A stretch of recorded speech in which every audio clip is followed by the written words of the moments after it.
64 teams going for one goal to be the PC Replay Baseball Champion of Champions. 21 leagues, 3 teams per league, and a 64th team by wildcard playoff. They went, they came, they saw, they conquered their seasons. They played their heart's content. And now we're down to 2. This is it. This is the PC Replay Baseball Cutter Tourney Finals Preview Show.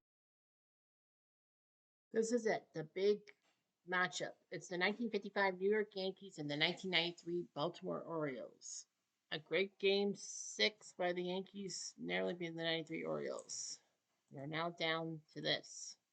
The Cubs and the Yankees. The 1908 Cubs, known for being the last Cubs team to win a World Series prior to the 2016 team in real life, and the 1955 Yankees, who lost a tough 7-game series against Brooklyn, making the Dodgers franchise finally win a World Championship.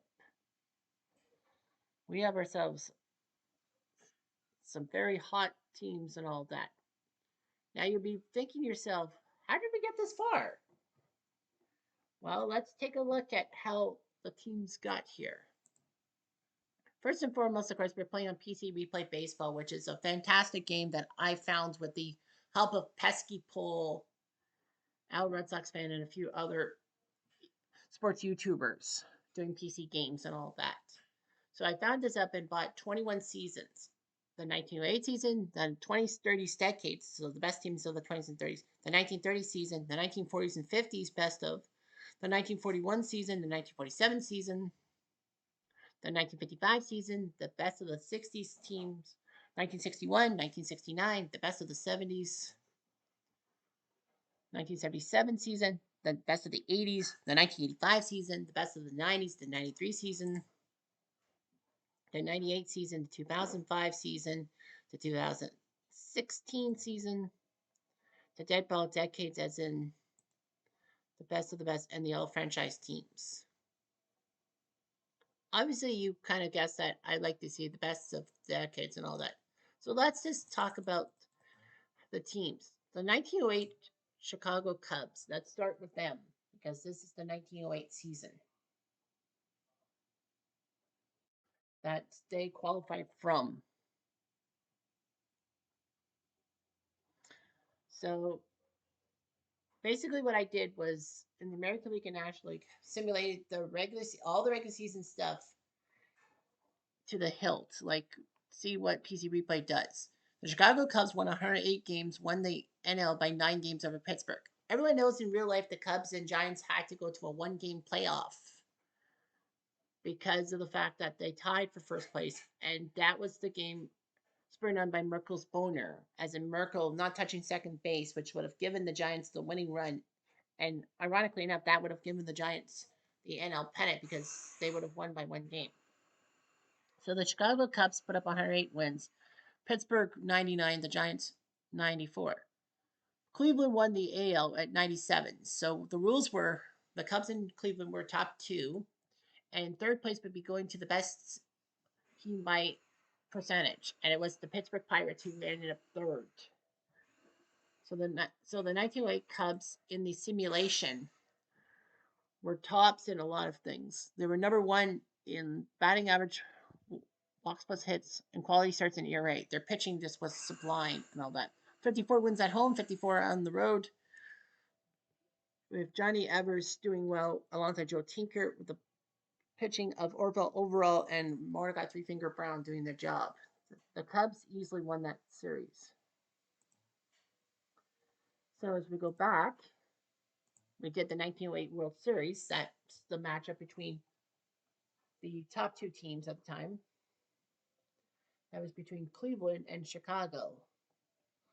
Because that matchup, we did it like historically, like it was only the top team per. And the Cubs took out Cleveland in 5 games.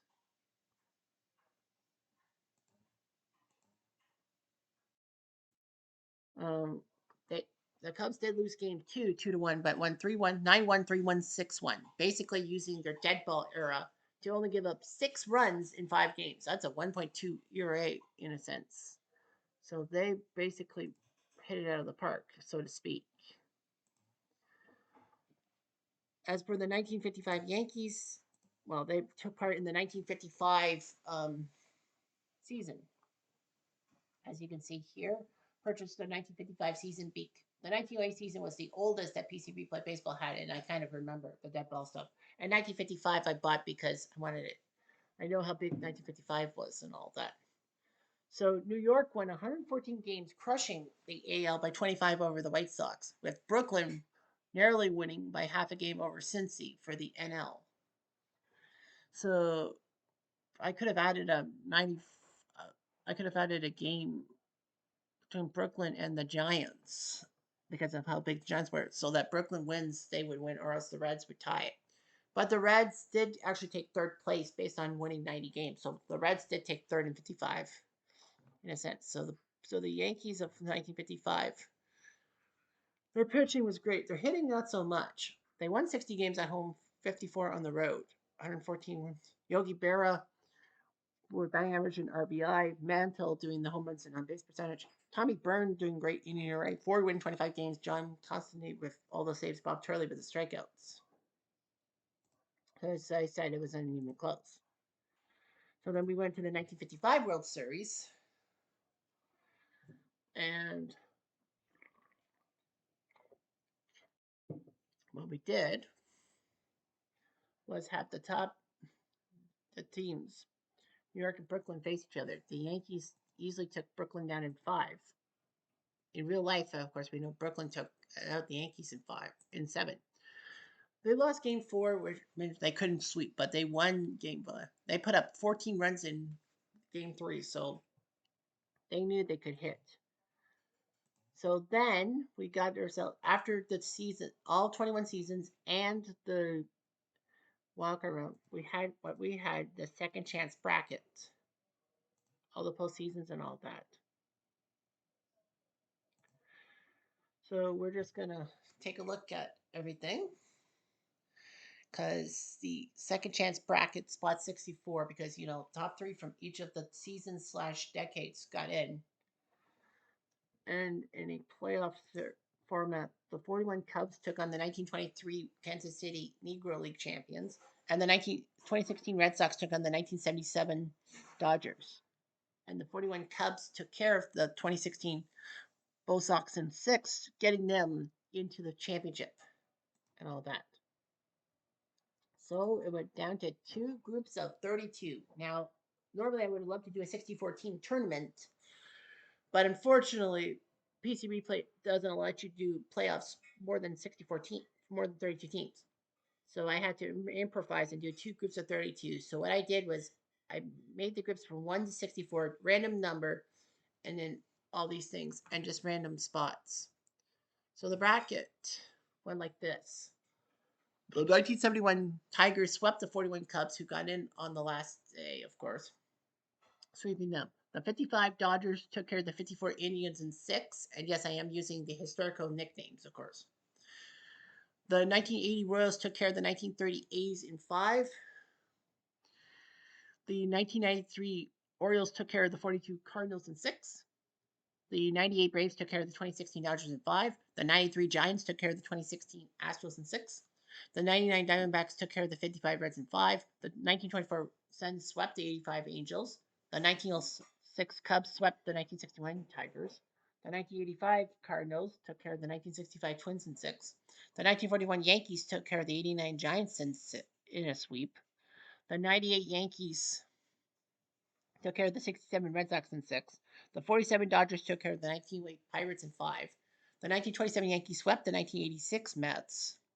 The 1969 Orioles took care of the 98 Astros in 6. And the 95 Indians had to win Game 7 in Philly. So that was all. But what ended up happening was the rule of thumb made a rule that all 16 teams kind of got in. As long as you got in, even if you lose like in 5 or 6 games, as long as it wasn't the worst, you did the best. So like if you lost game 7 in 6 or 7, practically you're still in to the final 64 teams. You were part of the 32 teams that would sneak in. Well, the 16 teams that would qualify from both brackets. This is Group A. Unfortunately, the 1927 Yankees just had to be swept by the 47 Dodgers, which put them on the cusp of. So because the 27 Yankees were swept, the 77 Phillies, who lost Game 7 in the first round, got a chance. So the rule is that if you lose in Game 7 of the first round, you can jump back into qualification for the 32 team tournament if there's a sweep or a terrible result. And the 1927 Yankees just had to be swept. Otherwise, they probably would have been fine. But the 27 Yankees were then replaced by the 95 Indians, by the 77 Phillies. As you can see here, the 1971 Tigers took care of the 55 Dodgers in 7. The 93 Orioles took care of the 80 Royals in 7. The 98 Braves took care of the 93 Giants in 5 in the second round. 99 Diamondbacks took care of the 1924 Senators in 5. The 1906 Cubs took care of the 85 Cardinals in 6. The 41 Yankees took care of the 98 Yankees in 5. The 1947 Dodgers took care of the 1927 Yankees in a sweep, and the 69 Orioles beat the 95 Indians in 6. The 93 Orioles would take care of the 71 Tigers in 5 in the next round. The 98 Braves took care of the 99 Diamondbacks in 6. The 1906 Cubs beat the 41 Yankees in 6. And the 69 Orioles took care of the 47 Dodgers in 6. We saw the 98 Braves sweep the 93 Orioles, and the 1906 Cubs beat the 69 Orioles. In the final, the 1906 Cubs did take care of business and beat the 98 Braves to do quite well. So the 1908 Cubs and the 1955 Yankees both did not qualify from this group. So you had your 16 teams. So this was Group B. So they both were in Group B by proxy because, if they didn't qualify from Group A, the top 16 and all that. And all that. Of course, the big thing is that if you won the 32 team qualifying group, you were guaranteed either a 1 seed or a 2 seed based on how good your number was. That that led to the draw. As we look at the bracket here, the 1953 Yankees took care of the 1920 Indians in 6. The 1941 Dodgers took care of the 2005 Cardinals in 5. The 1911 A's beat the 1930 Cubs in 5. The 1985 Blue Jays took care of the 2005 Indians in 5. The 55 Yankees swept through the 2005 Rangers. The 77 Yankees swept the 69 Cubs. The 80 Phillies took care of the 1960 Braves in 4 straight. The 47 Tribe won in 6 over the 1930 Washington squad. 1908 Cubs swept the 1969 Astros. The 1912 Red Sox beat the 1908 Indians in 5. The 1993 White Sox beat the 41 Red Sox in 5. The 79 Orioles beat the 2016 Cubs in 7. But good news for the 2016 Cubs is that, they lose in 7, they would replace somebody. The 77 Reds swept the 77 Royals. The 61 Giants took care of the 85 Dodgers in 6. The 90 A's beat the 60 Pirates in Game 7. But thankfully for the 1960 Pirates, they had a chance to replace somebody. And the 1947 Yankees beat up on the 61 Yankees in 5. Unfortunately, because the 1990 A's got swept by the 47 Yankees, in essence, the 90 A's were replaced by the 60 Pirates. There was another team, I can't remember who got bit. The 53 Yankees, the 85 Blue Jays. Well, the 85 Blue Jays made it to the 32 team squad. The 50, was it the 53 Yankees? Well, because the 1980 Phillies and the 1961 Giants, I think both qualified. Yeah, I think it was the 53 Yankees who got bit. They were part of the 40s and 50s thing, but they got bit. They lost in 5. And because they had a worse record than the 85 Blue Jays and 61 Giants after 2 rounds, and the 80 Phillies, the 53 Yankees would be replaced by the 2016 Cubs.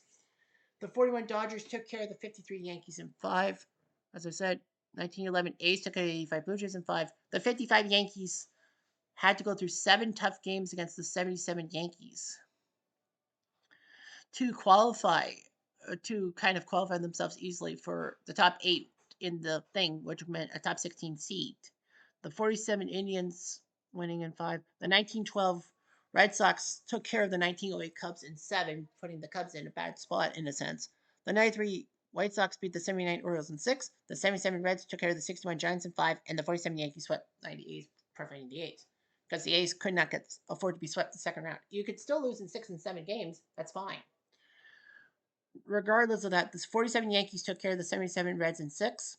The 1912 Red Sox swept the 93 White Sox out. The 47 Indians won Game 7 from the 55 Yankees, and the 1911 A's win Game 7 from Brooklyn. 41 Brooklyn. The 1911 A's would go on to win the group semifinal over the 47 Indians in seven, and the 1912 Red Sox beat the 47 Yankees in six. And the 1912 Red Sox would prevail. So, going to take a look at the 1955 Yankees if we can, because we can't. The 1955 team summary. Let's take a look at the 1955 Yankees. Mind you, they swept through the 2005 Rangers. They had a tough series against the 77 Yankees in seven, but got taken out by the 47 Indians in seven themselves. So yeah, full schedule here. Yeah, I guess we should have done the full schedule. Yeah, so they swept Texas quite easily.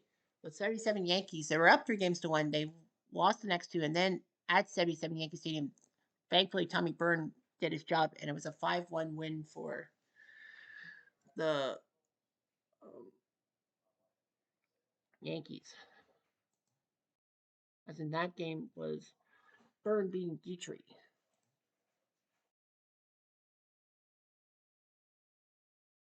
And then the 47 Indians, they were down 3 games to 2. Won game 6, but lost game 7, 2-1 in a tight one. That was decided in the seventh inning. Byrne tried his best, but Embry was the hero. So they went down in the third round. The 1908 Cubbies, one of the oldest squads, took care of the 69 Astros quite easily, only giving up 4 runs to them. And then the 1912 Red Sox, they were up 3 games to 2, but choked in Boston, losing 4-3 and 5-3. Thus meaning they were done for. But the 1908 Cubs literally got ninth place. Because of their ranking number, they got ninth place. So they would be either 17 or 18, and they had the higher number, so there was a 17th seed. The 1955 Yankees were judged to be sixth in the bracket, so that put them at number 11. And then, of course, you got yourself now the Cutter Classic Tourney. You got two teams. Fight, fight, fight, fight, fight. So, sorry, let's look at the bracket first. And bracket it based on numbers and all that, the matchups. And it was seeded. That means that the best seed would take on the lowest, top seed would take on the lowest seed and all that. The first round had a few game sevens. The 1908 Cubs took care of the 93 White Sox in seven. The 1911 A's took care of the 2016 Cubs in five.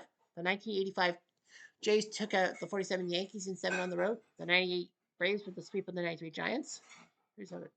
The 1941 Yankees in six over the 85 Cardinals. The 47 Dodgers with the sweep over the 80 Phillies.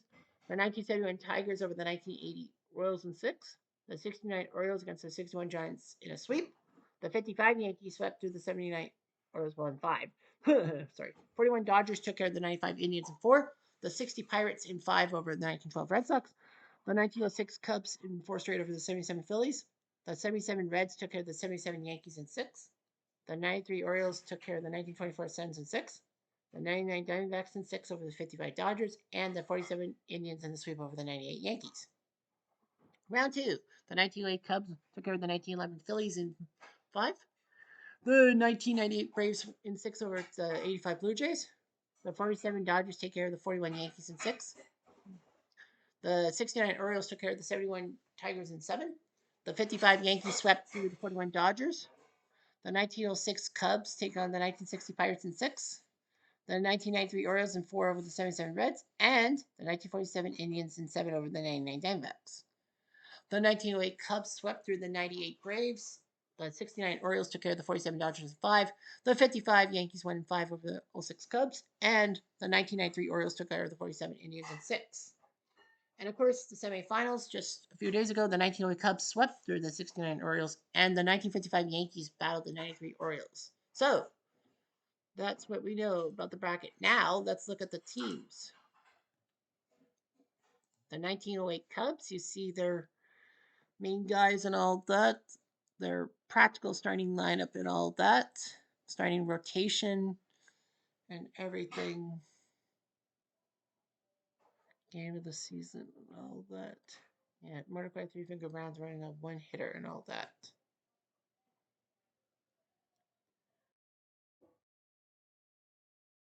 So anyway, full schedule. So here's how they started. They started against the 93 White Sox. They were down 3 games to 1, but somehow in some way they used their old school pitching to give up only 1 run in 3 games. 1-0, 1-0, 2-1.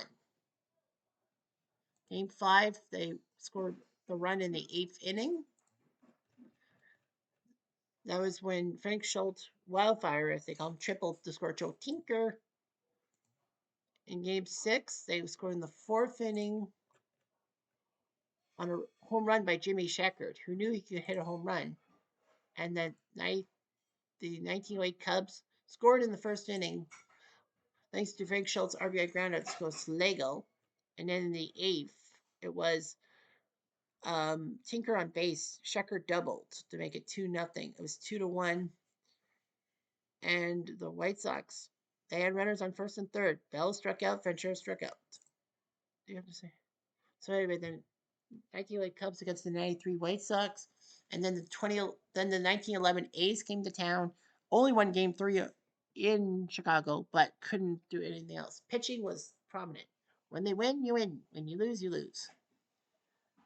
The 98 Braves got swept by the 1908. But Cubs swept the 98 Braves 2-0, 2-0, 3-2, 6-5. It actually was a great job. And for many innings, it was for what? For 20 innings, the Braves could not score on the Cubs. The Cubs would score in the bottom of the ninth. Well, they were down 2-1. Schultz with a single score, Pat Moran. Frank Chance singled. Steinfeld sacrificed Chance to second. Evers flew out. Tinker was intentionally walked. Kling walked, and then Pat Moran hit a single to make it 3-2 Cubbies. And then in game 4, I think was a walk-off too. It was a walk-off. It was 5-4. Carrie Ladenburg was coming in to pitch. Evers singled. Tinker with a bunt single. Kling intentionally walked. Bases loaded. Slagle would bat for Moran and strike out. And then Del Howard came in for Hoffman. And thanks to a boo-boo by Tony Graffiano, who was just playing second base, that tied the game. Mark Wohlers came in to try to get the final out, but Jimmy Sheckard flew it deep enough for a sac fly. Braves choked. Then the 69 Orioles, it was a tough battle. Game 1 was a 7-2 one, but game 2 was one for the ages as the Cubs would score in the first 6 innings of the game.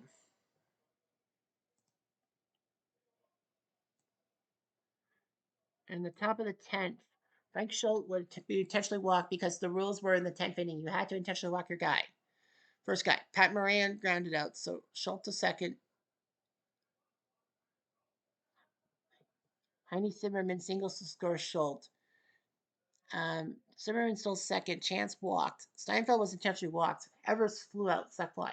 Make it 12-10.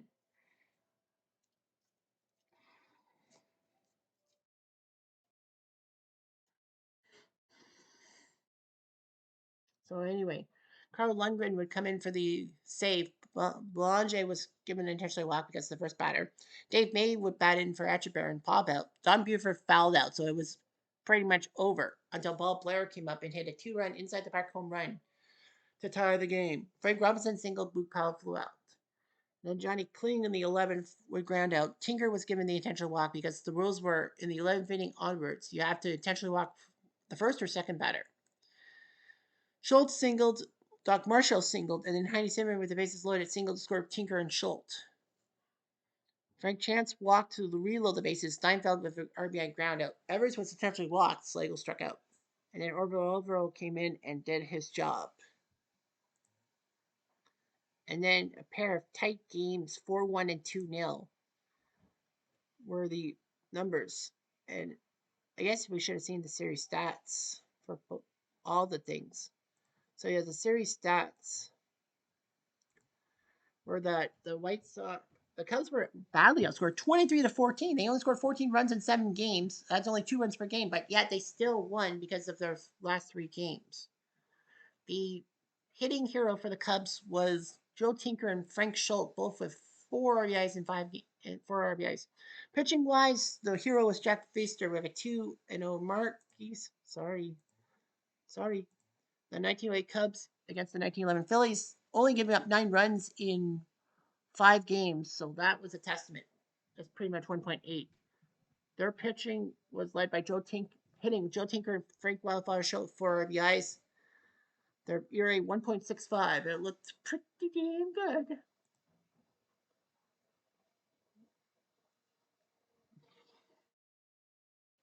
The 98 Braves, the sweep, 13-7. So they only gave up 7 runs in 4 games. The Cubs, well, 3 RBIs by Joe Tinker to lead it. Pitching was 1.75. 4 different players got wins, but yeah, their ERA in that series was 1.75, and the 69 Orioles in their sweep, 28-15 were the runs. Yeah, they gave up a lot of runs, playing 12 in game 2. Take away game 2, they only gave up 3 runs in 3 games, so thus it was dead ball. Schultz, Steinfeld, and Heine Zimmerman, of all people, with 5 RBIs. They're the pitching 4-0 with a 3.08 ERA. Not bad at all. So that's how the Cubs got it. Now, the 1955 Yankees. Did you think I forgot about them? I didn't. They took on the 79 Orioles. They only lost game 4, but they won game 5, 2-1. Series stats in the 5 games, the Yankees outscored Baltimore only 23-18. It wasn't that bad. RBIs wise, 7 by Gil McDougall and Mickey Mantle with 5, both with 3 home runs. Of course, the 1980 Cubs were not really known for their home run power, but Mantle and McDougall went deep 3 times on these Orioles. ERA of 3 for the team, not much of a star. But against the 41 Cubs, they swept through them. 41 Dodgers, they swept through them. Series stats 12-5, only giving up 5 runs in 4 games, which is pretty good. A 1.25 ERA, very minuscule, and all that. Only needing 6 pitchers to do so. RBIs wise, Mickey Mantle with 3 RBIs, Bob Served with 2, even though he only played 2 games. Not the pack. The 93 Orioles, no, the 1906 Cubs, they actually had a few key games. Were they close to losing game 2? No, it was 1-1, and then they had some late game heroics. 2 in the 9th. They were down 5-4. Overall came in for the save. Serve batted for Bauer, popped up. Collins would bat for Carey and single. Yogi Berra singled. Mantle was intentionally walked to get to Scudrin, who was safe on a fielder's choice. And then Gil McDougall sacked flied. Gil McDougall. So then, 7-5. The Yankees were up 7-0 and nearly choked it. But yeah. Then they won 4-0 in the last game. Runs were 22-14 in that 5-game series, so they gave up less than 3 per game against the 1906 Cubs, and that's hard to do. Bill Scudrin put up 10 RBIs in 5 games. Unreal. Scudrin put up 10 RBIs by himself, 4 by McDougall, 3 by Mantle, but Scudrin, he had the grand salami. So anyway, pitching 251, Turley did okay. The 93 Orioles, it was tight to the bitter end. Game 1, 3 in the 7th to narrowly win 3-2. Got lucky. They lost 2-1 in game 2. Tight game. Then they lost 6-5 in game 3, giving up a run in the 10th inning on the walk-off rule. And then game 4 was a masterclass in pitching. Well, it was 5-5 after 4 innings, and then it was basically nobody else. And then in the 11th inning, Bob Grimm comes in to pitch. Coleman comes in to play third. Glenn Davis singles. Brady Anderson intentionally walked because they had to walk one of the first 2 guys. Leo Gomez grounded out, getting Davis the third, Anderson second. And then Devereaux grounded out to get Glenn Davis. So it was basically a good inning. And then they had to walk Baines, and then Chris Hoyles doubled to score Anderson and Devereaux. Baines did get greedy and wanted to go home, but he was out. So what that cost him? Well, the bottom of the 11th, Greg Olson came in for the save. Eddie Robinson popped up. Third was intentionally walked. Elston singled, and then A foul mistake by the right fielder made serve go to third. Howard to second. Yogi would fly to score serve to make it 7-6. Mantle was intentionally walked because it's Mickey Mantle. Scooter was walked unintentionally. Bases were loaded. McDougal singled to score Howard. McGahee had to come in and get Jared Coleman. In the top of the 12, Ripken was intentionally walked. Hammonds grounded out, but Ripken got caught, so they got the lead runner. Reynolds singled to get Hammonds to third. Glenn Davis came in out of nowhere with an RBI single to make it 8-7. Hey, coach. Brady Anderson intentionally walked for the bases loaded. Rip Coleman came in and gave up a sac fly to Leo Gomez. Devereaux would walk and Baines would ground out. Mark Williamson would come in for the save. Billy Hunter was intentionally walked because they had to walk with the first two guys. Well, he wasn't supposed to come out. Then they went with Blanchard to run for Hunter. Robinson singled, Blanchard the third. Serve was essentially walked to get to Howard, who singled to score Blanchard to make it 9-8. And then Barra grounded out in a double play ball.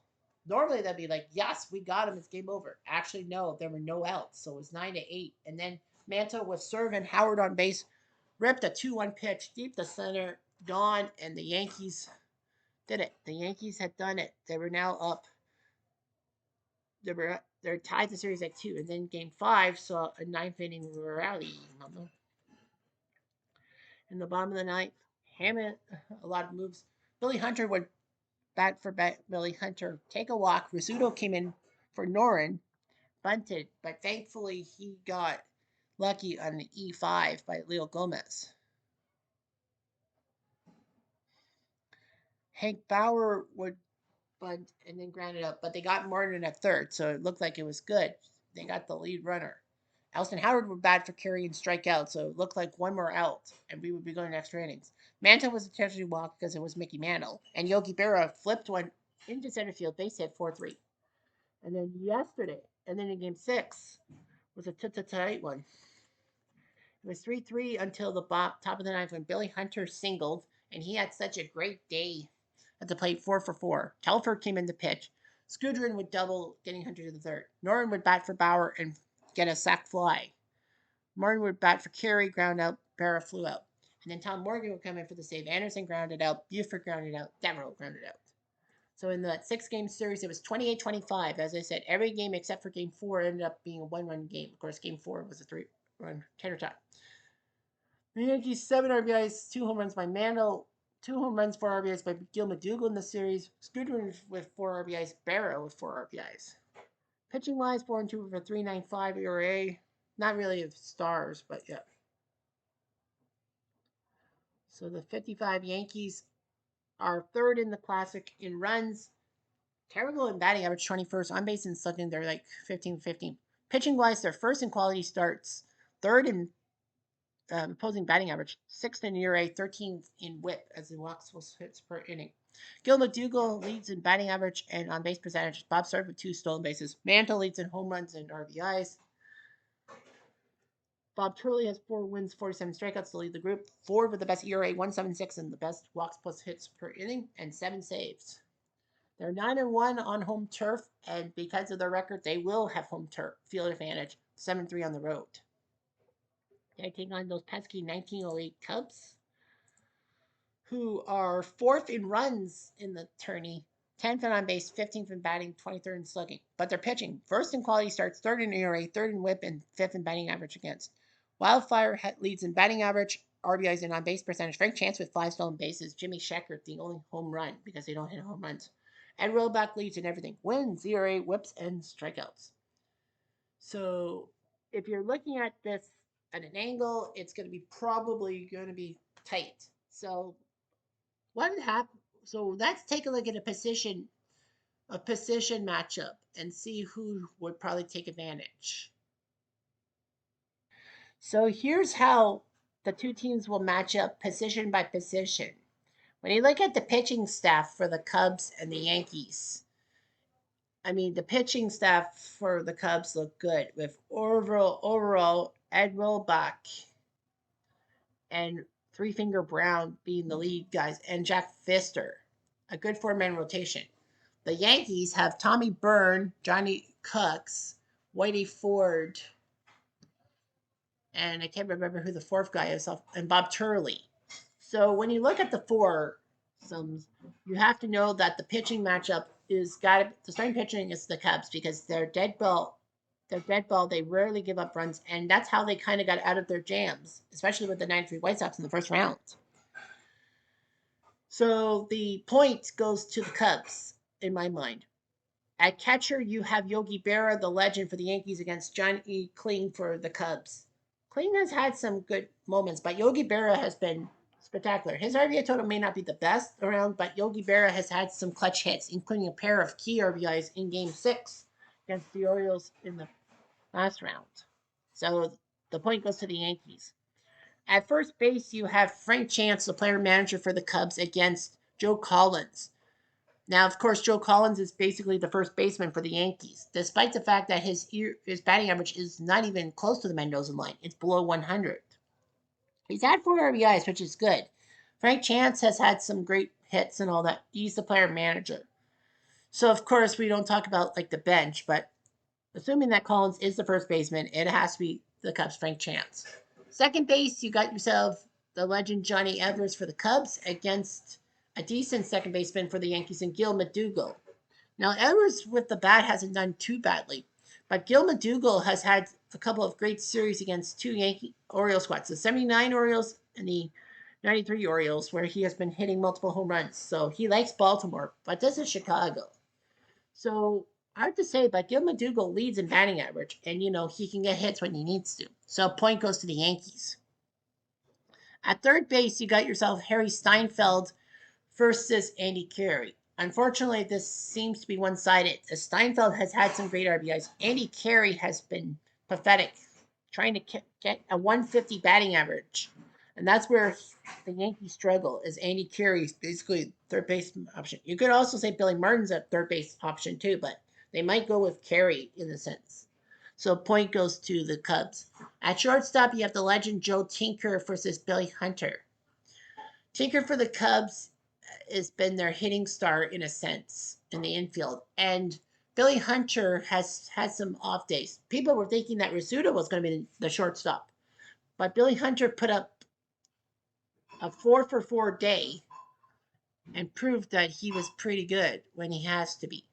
So Billy Hunter and the um, Yankees, well, he had that 4-for-4 day in Game 6, which led the Yankees to realize it could be Billy Hunter's day. Meanwhile, in the outfield, the Cubs, their main outfielders, well, they've had Sheckard and Schultz and Slagle. That's pretty much their outfield. The Yankees' normal outfield is Noren, Bauer, and Mantle. Sheckard has had hits when he needed to, but Wildfire Schultz has had some great moments in hitting. He's the RBI's leader for the Cubs. He can come up with the bases loaded and make magic. Of course,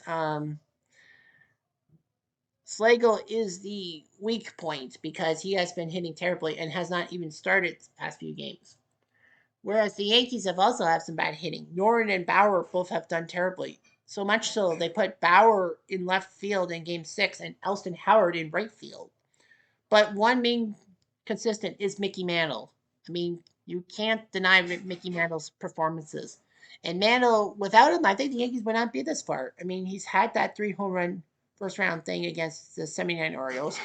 And then he had that 3-run home run to win Game 4 against the 93 Orioles in such a way that it helped the Yankees gain momentum, win Game 5 and 6. So you know that Mickey Mantle is Mickey freaking Mantle. That gets us to the bench, and the question marks are there. But both benches have had some great moments. The Cubs bench has had Heine Zimmerman. Well, Pat Moran would be practically the DH, but he's been struggling. Heine Zimmerman had a 3 RBI game against the 69 Orioles off the bench, and that's practically put the Cubs in a position to put Heine Zimmerman either in the outfield or at designated hitter, making him prove. And he put on a good show in Game 3 and 4, proving that he should be a starter at designated hitter. The Yankees DH role is practically going to be Bill Skudrins for the taking. That he might be playing first base instead of Joe Collins, and then they have to find another DH And some say Bob Serve, some say Billy Martin, some say Phil Rizzuto will probably be DHing if Scooterin plays first base. Scooterin has been asked to play first base for a few games and has been asked to play DH. And he's been putting on numbers and all that. So you can't deny that the Yankees bench has been a little bit better. And the bullpen, you think? Well, the Cubs don't really have a bullpen. The Yankees do, in a sense. Morgan has 7 saves. The Cubs don't really have saves because they don't really have save opportunities, or their starters just basically go the full 9. But the Yankees do have a couple of decent arms. And Jim Constanti, the 1950 NL MVP, is on the Yankees roster, and he could be a viable second option. Orville overall probably is the closer for the Cubs in a sense. So you got to give the bullpen probably to the Yankees because they have a bullpen. Prediction? I've been told that the Yankees are the sports writers say the Yankees are going to win in 6 and prove to themselves that they had the better seed and they have the momentum. They'll win back in Yankee Stadium. So that's what we've got. We've got ourselves a case of the Mondays, if you will, because that's when we'll start the series. One game every day, Monday through Sunday, and of course we'll settle things on the baseball field. Anyway, I'm Jeff Diamond. I do.